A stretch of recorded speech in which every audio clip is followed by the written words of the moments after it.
Preston Bailey with Smash Mouth Sports. As always, my co-host here, Cam Vieira in New England. And, of course, the wonderful and talented Greg Bedard is joining us on the podcast. Greg, how you doing today, sir? Good. Thanks for having me. Good to be with you, fellas.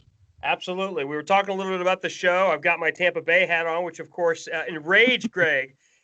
He wanted to come through the phone there and strangle me. Hopefully, you're going to be able to power through this, Greg.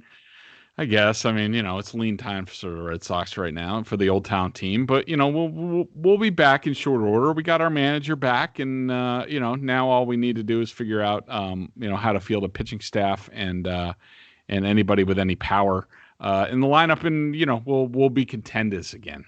Absolutely. That's a great point. And the real thing that we want to get into, and we'll get Cam here in a minute, but we got to get into the New England Patriots. You guys are always polarizing. When you're 14-2, you're polarizing. When now things are going the opposite way, you're polarizing. So give us your take on Cam Newton and Bill Belichick and the New England Patriots. Should they tank, or do you feel confident that they can go crazy down the stretch here and make a legitimate playoff run? Yeah, I don't know if I'm confident that they can go on a run. I mean, they basically, they're a team that can get the game. Their goal basically is to get the game to the fourth quarter against anybody and to the end of the game. And they're hoping that either the opponent screws up or the Patriots can make a play at some point and push them over the top. I mean, they really have no margin for error in these games. They cannot afford turnovers. I'm trying to think. Oh, well, they did have the fumble on fourth down. So they did have a fumble. They did have a turnover in this game. The one, they had one against Buffalo. They couldn't afford that one. It came at the very end of the game. It just shows you their margin for error is very limited. As far as tanking, I know that there are Patriots fans that want to buy in. I think it's off the table for the Patriots, and I just don't understand. And maybe Cam can speak to this because he's obviously a tried and true Patriots fan, and maybe he can explain the mentality to me. But I just don't understand. As a Patriots fan, to me, you either have to be all in or all out on being a Patriot. Like, you can't celebrate the Patriots culture and the Patriots way, their mental toughness, their resiliency, their never say die attitude for 20 years, and then all of a sudden in 1 year say, you know what? It's all right if we lose games. It's all right if we suck. It's all right if we intentionally, say to Devin McCourty and David Andrews and Jack Mason and guys who have been here and won a lot of games for you. It's okay if we sacrifice your body in a game so that we can lose and get a higher draft pick, and then come back the next year and be able to pick up right where you left off, in previous years. I just don't think it works that way in team sports, especially does not work that way in football. And so I just think, the Patriots are going to try to do what they do, which is they're going to try to find a way to win games. It's going to be ugly. People aren't going to like it. They're not going to like how it's not easy to win anymore for the Patriots. But that's just where they are. I think they'll make a little bit of a run in the second half of the season. I don't think it'll be enough. But I'm not offended by where they are. But I am offended by the tanking talk because I just don't think it's who they are. I don't think it's who Patriots fans want them to be. And so I just don't want to see it. Excellent. I love the passion, Greg. Let's go to Cam. He talks to me all the time. He's always fired, gives me passionate takes. He wants to start, bare knuckle Conor McGregor fight over here. Cam, as a hardcore Patriots fan, Mr. Objective, I've heard rumors that you're open to tanking. Is this true? Can you tell us about that? I was to start the year. Now, look, I know the word tanking is not in Bill Belichick's vocabulary. I know he's never going to intentionally go out there and lose games, especially when he's trying to catch Don Shula's all-time wins record. Right. But I was willing to sacrifice 1 year after you just had the greatest 20-year run in the history of sport. 6 championships, 9 trips to the Super Bowl, and all those division titles. For 1 year, if it could get in the top 5 to get either Trevor Lawrence or Justin Fields, maybe even Trey Lance, and then possibly you have your quarterback and you're set for the next 15 years again. I was willing to sacrifice 1 year. I get what Greg's saying. The McCourty twins, Joe Tooney, David Andrews, all these guys who have played in so many big games for this team, asking them to sacrifice their body in a season where they're not trying to win is a difficult task. But just as my standpoint, it was 1 year. I never said be the football version of the Philadelphia 76ers and tank for 5-6 years. It didn't build that way. I was willing to sacrifice 1 year to potentially have another 15, 20 years of greatness. Yeah, I mean, I see what Cam is saying, and I don't necessarily disagree with that. And there's certainly a way to do it. It's just tough. Like, part of me wants to say, well, just play the kids, and just play them now. But then again, that's, the thing is, the veterans are going to know what's going on the team. They're going to know. They're going to know because they've been in practice. And if Anthony Jennings is screwing up like he did the other day, when he finally got in the other day, and they're playing Tampa 2 coverage, and he's getting sucked up into play action, and he's not in the middle of the field where he's supposed to be, and the Jets get an easy completion. If he's doing that consistently on the practice field and in the game, the veterans are going to know. They'll be like, why the hell is that guy playing? Like, he stinks. He stinks on the practice field. It's obvious that they have no faith in Josh Uche and Anthony Jennings. I had heard that, and I'm sure, Cam follows what I say and what I tweet, and I've been basically hinting for a while that Devin Asiasi has basically been a disaster behind the scenes ever since, like, very late in training camp. Like, he can't catch passes. There's things that I've heard from sources within the team is that, he's a guy who doesn't deal with adversity well. He was at Michigan. It got tough there with Harbaugh. All of a sudden he goes to UCLA where it's, nice weather and Chip Kelly, he was going through the same sort of thing with the Patriots where, the NFL at a certain point for rookies, it becomes hard. And you're like, man, this is a hard league to do what you need to do to get on the field. And some guys either rise to the challenge or shrink. And so far, a guy like Asiasi has shrunk from the challenge. And you can make the same argument that Jarrett Stidham's in the same boat. So there are a lot of concerns about the younger guys on this team. And I think you need a full offseason, a full training camp, Absolutely. a full accounting to really get a view of who they are. Hey, Greg, that's a great point. I want to ask you just a couple more questions. I got to know Jarrett Stidham. All offseason, Cam was telling me, Preston, you don't know Jarrett Stidham. You don't know how great this guy can be. And I'm like, I don't know. I mean, he's a 4th-round pick, game manager in college. Let's see what he does. And he's been, in my opinion, he's been absolutely horrible this year, the limited time he's playing.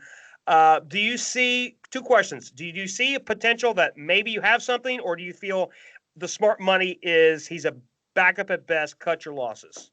I mean, I want to see him compete. I want to see him get a preseason, that sort of thing. And I think that's where the Patriots are. That certainly, I was not one of the guys in the offseason who was writing, because they didn't draft anybody, because they didn't sign anybody, that means they're all in on Jarrett Stidham. I did not believe that because I was talking to people even before Tom Brady left about where Stidham was. And I was told, he did fine his rookie year. He's about where Jimmy was.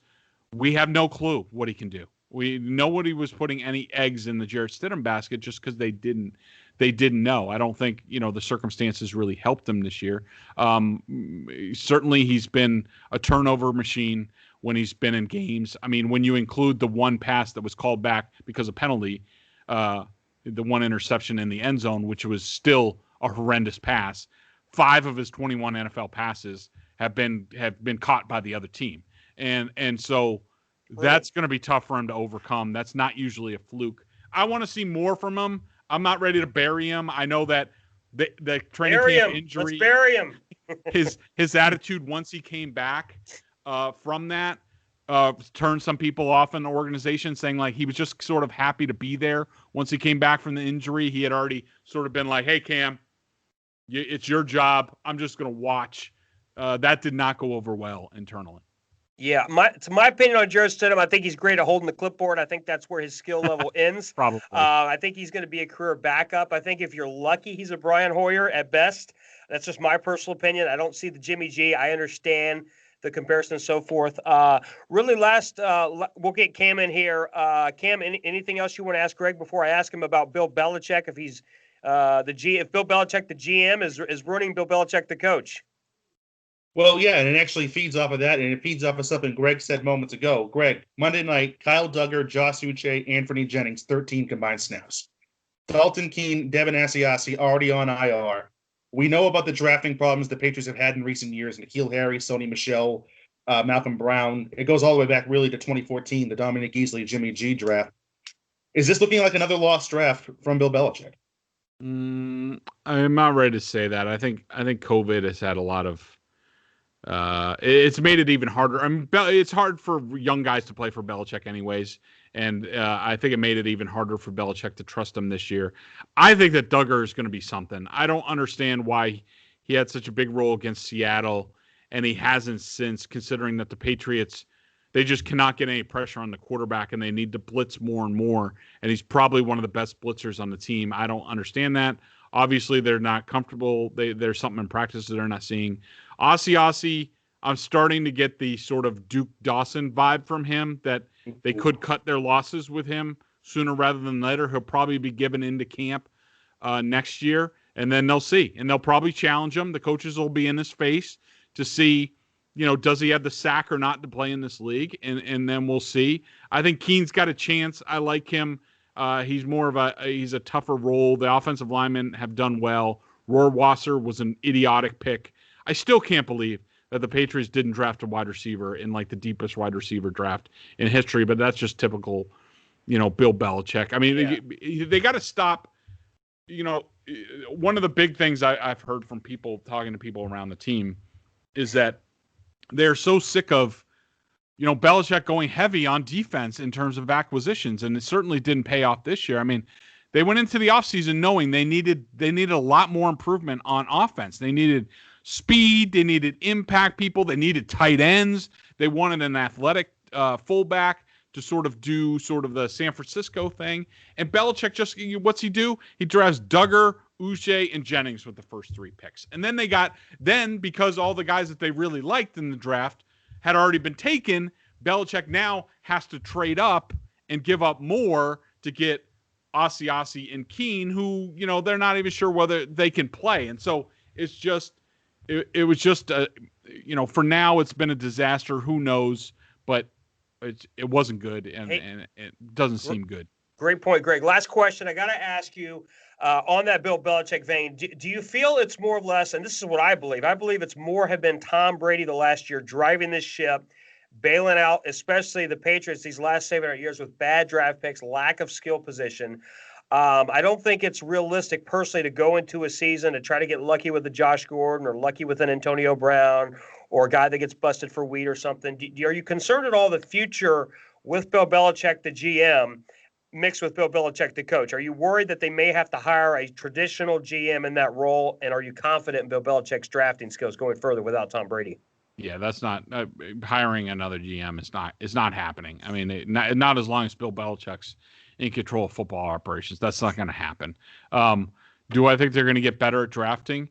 Yeah, I think that Bill needs to, listen to his people more. And I think he needs to, let the people who've studied these players, make more of the draft picks. Not that I'm saying that they're going to be better, but, from what I hear increasingly from people that have been in the organization is that Bill doesn't listen to the scouts.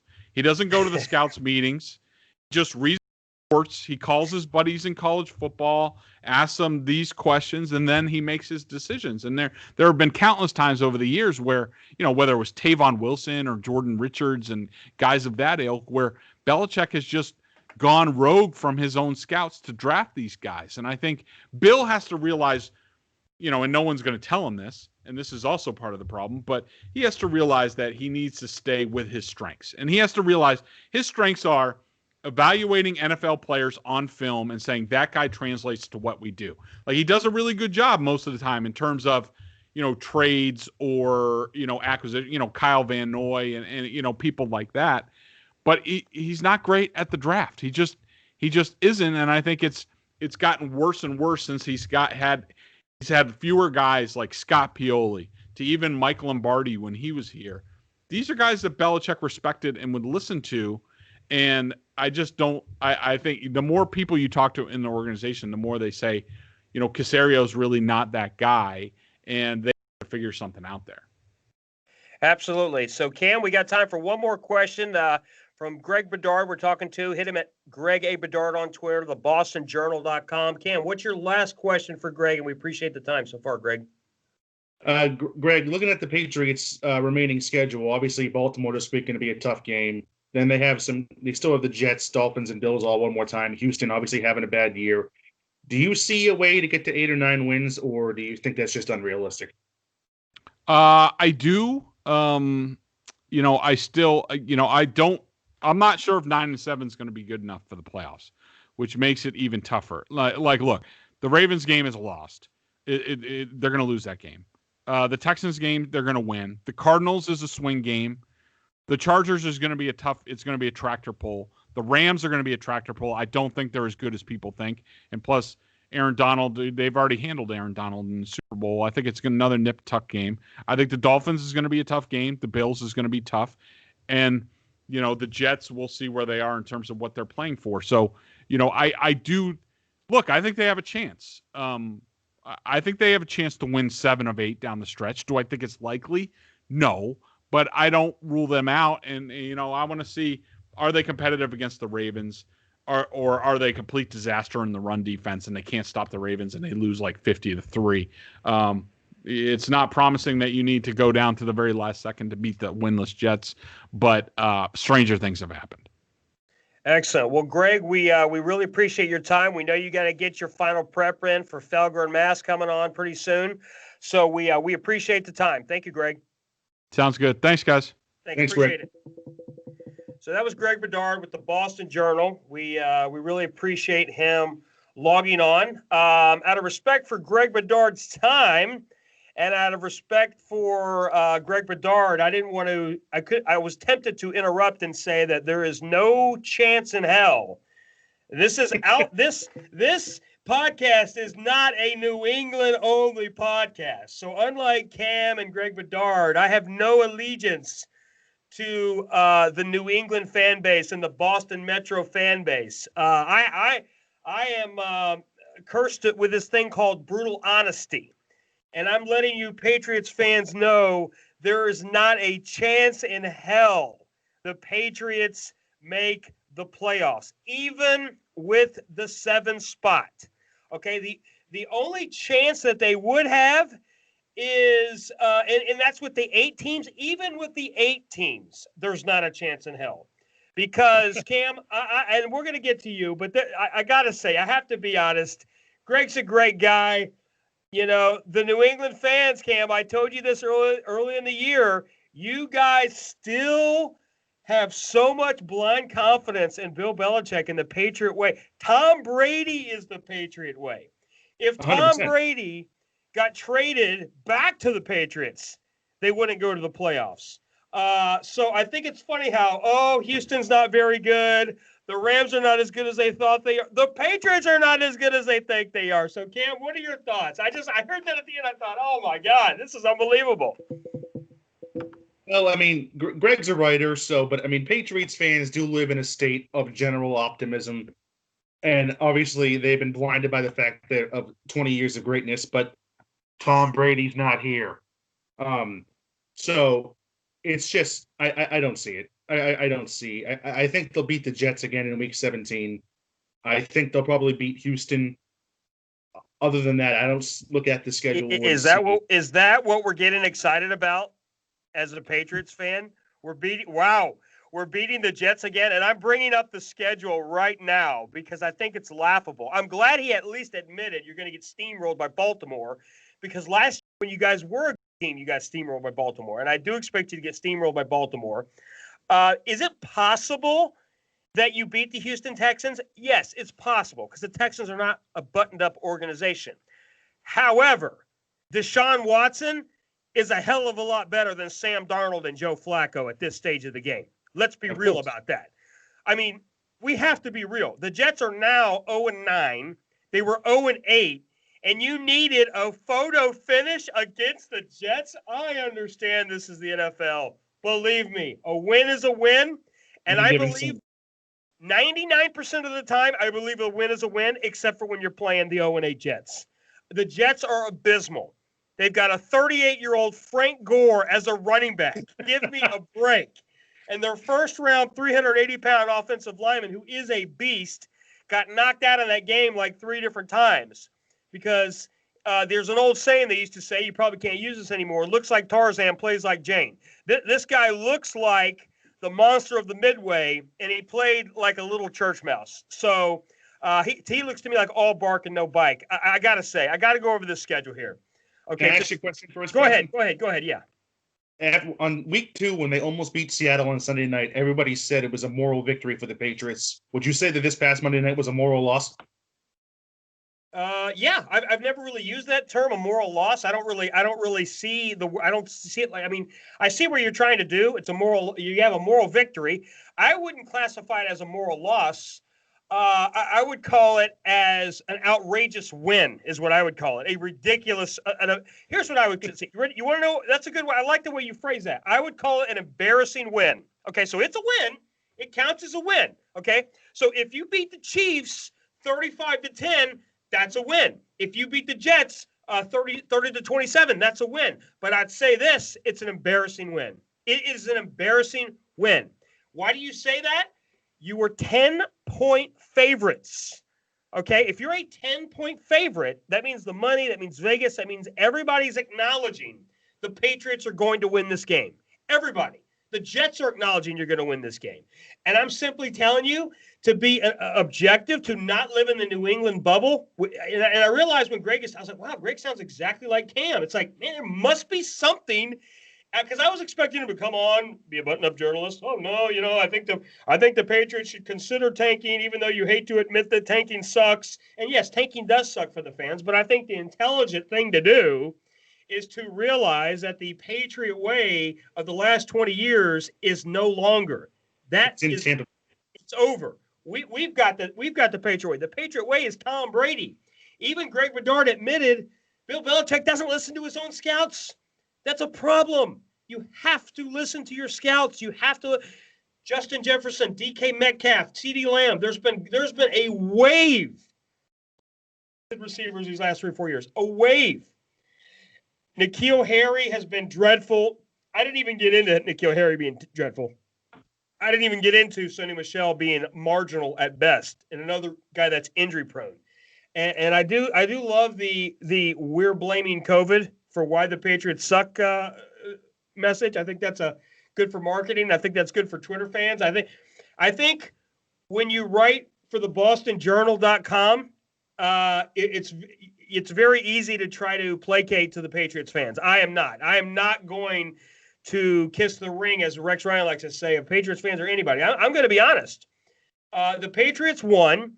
That did not impress me at all. I came across that. I was stunned how many Patriots fans woke up Tuesday morning with the whole world watching with gleam of optimism.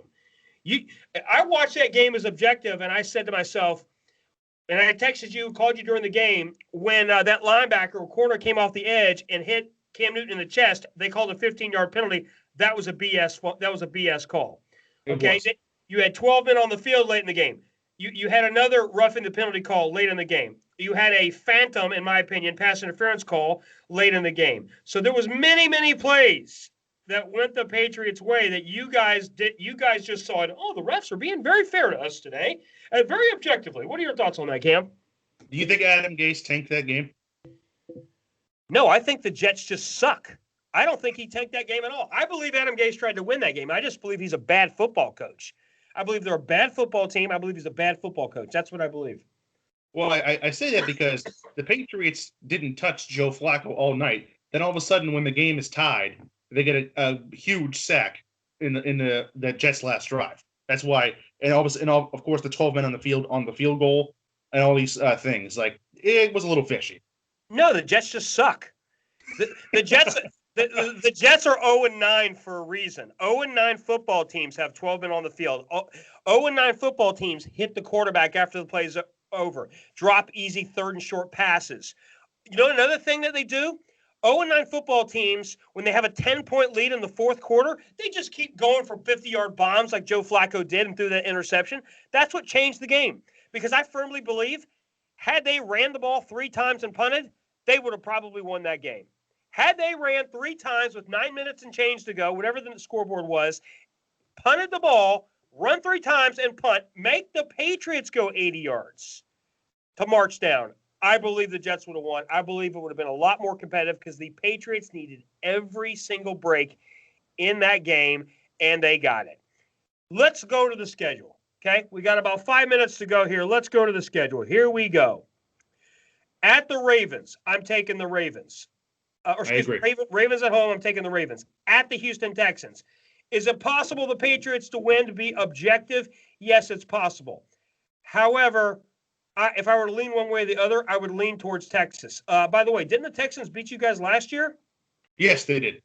Okay. So, again, you're playing two opponents that beat you last year, and the Patriots are substantially worse. So I'd say the Houston Texans, I would say this. I bet you Houston might be favored in that game by 1 or 2 points. The Cardinals, I'm definitely taking the Cardinals. At the Chargers, I would say that's a 50-50 game. I might lean towards the Patriots that game because the Chargers have been terrible, but I would not say that that is the case. I wouldn't say it's a given. At the Rams, you're definitely going to lose to the Rams. At the Dolphins in Miami, you're definitely going to lose to the Dolphins. Versus the Bills, you're definitely going to lose to the Bills. And then the last game of the season is the Jets. So in the most optimistic that I could possibly be for the Patriots, I see 3 more wins. Yeah, I'm with you. And then you're 6-10, and then you're stuck in the middle because that's not going to be good enough to get Trevor Lawrence, Justin Fields, or Trey Lance. You're going to be picking in the teens, and you're going to have to take some defensive linemen, which is not a bad thing. They need to rebuild the defense too, but that does nothing. Going 6-10 does nothing for the Patriots in the short or the long term. Right. I knew right out of the gate with Greg Bedard when he was so triggered by my Tampa Bay Rays hat, and he thought it was the Tampa Bay Lightning hat. When he saw the Tampa Bay, he was so triggered. I was like, wow, he's got that.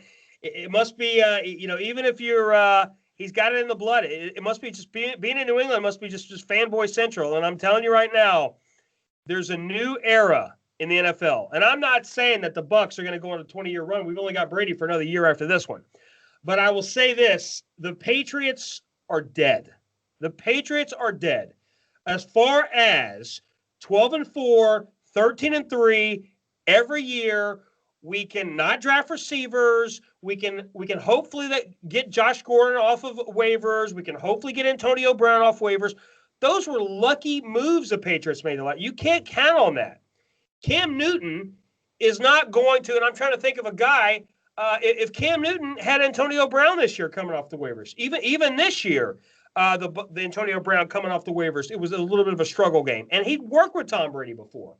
So I think the Patriots, after this season, when they go 6-10 or worse, because they're still delusions, stunningly, at 3-5, there's still delusions that they can sneak in at 8-8 or 9-7. That's stunning to me. That is stunning to me. Cam, what are your thoughts?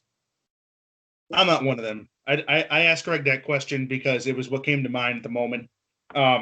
Because the schedule does get a little soft down the stretch between the Chargers, Texans, and the Jets. I was stunned. He said yes. I don't know. You got to remember, he's a New England guy. He's been there, probably born and raised his whole life. Probably been in the same house for 40 years. It was Bill Belichick here. What's that? We froze up there, Cam. But we're gonna. You with me there, Cam? You kind of froze up there. Sounds good. So Cam's freezing up. So we're gonna restart this in just a minute there, Cam. You still with me? We're getting a yeah. Okay, good. So it sounds good. So yeah, so we're gonna end this right now. Just a shade shy of 30 minutes, but we do on a serious note, we do appreciate Greg Bedard coming in, giving his takes. I want to be respectful of everybody. We appreciate him coming in, whether we agree or disagree. And I do totally disagree with Greg Bedard. All due respect, totally disagree. I could not disagree with him more. There's not a chance in hell the Patriots win 8 games. Okay, so I would call all of New England right now. You pick the amount of money. You pick the amount that you want to bet. You are not winning 8 games this year. Period. We've played what? You're 3-5, right? So you're telling me right now you think you're going to go 5-3 down the stretch? I don't. Yeah, I don't see that happening. That's not realistic. Even if I had, and we've got, by the way, there's a great article which we're gonna get into in a minute. We're gonna wrap this up, Patriots session, and then we're gonna start this up in about another 2 or 3 minutes. We're gonna get it going, but We appreciate everybody. Hit me up at Smash TV Radio. Make sure you like and subscribe to the YouTube channel. Like and subscribe and forward this. So thanks again, guys. Thank you.